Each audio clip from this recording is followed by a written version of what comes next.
Hey guys, welcome back to the channel. You guys know I love this car. However, I don't like the auto start feature. It's atrocious. I don't think any car should ever have this thing. I think it causes more problem than it actually solves anything. So with that said, we're going to get rid of it. Now I want to try something different by doing it via hardware instead of coding, because a lot of people may not like or have access to the ability to code it.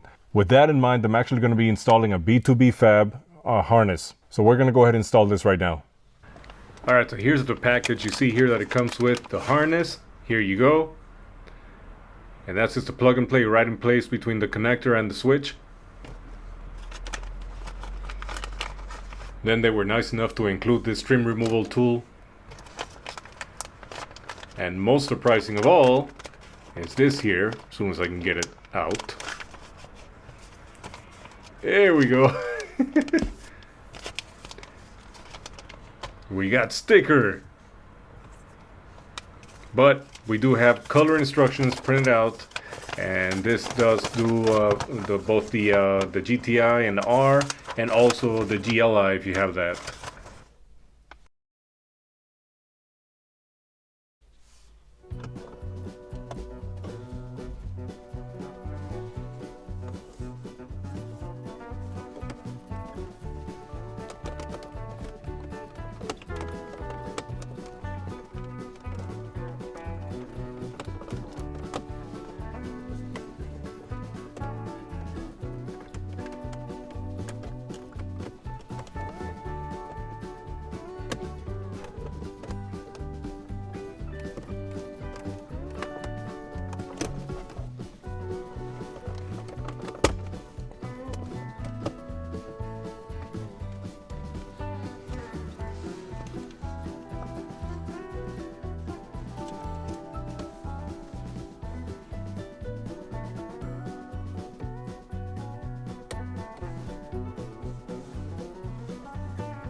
Alright, so that was extremely easy. Let's just go ahead and put ignition power on and let's see what it all looks like.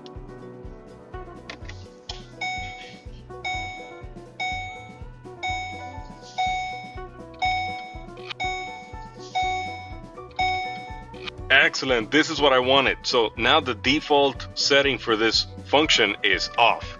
That's what I wanted. I can still turn it on if I want to by just flipping the switch. And if you see here, if I go to vehicle status, auto stop switched off. That's exactly what I wanted. So that's it, guys. We are done with this. All right, guys, so you see how easy this was. I hope it helps you. It gives you an option other than coding in order for you to get rid of the auto start stop feature of the car. The part itself is easy to install and it's removable if you wish, and you don't have to mess with any coding if you do not feel comfortable with it. This was not a sponsored video. I actually paid for this myself. However, I'm going to go ahead and leave the link in the description to help you guys in case you want to go in this direction. With that said, guys, thank you so much. I hope this helps you, and if it did, please give me a like, consider subscribing, and like I always say, more projects coming your way for the Jetta and the Golf R. Thank you so much.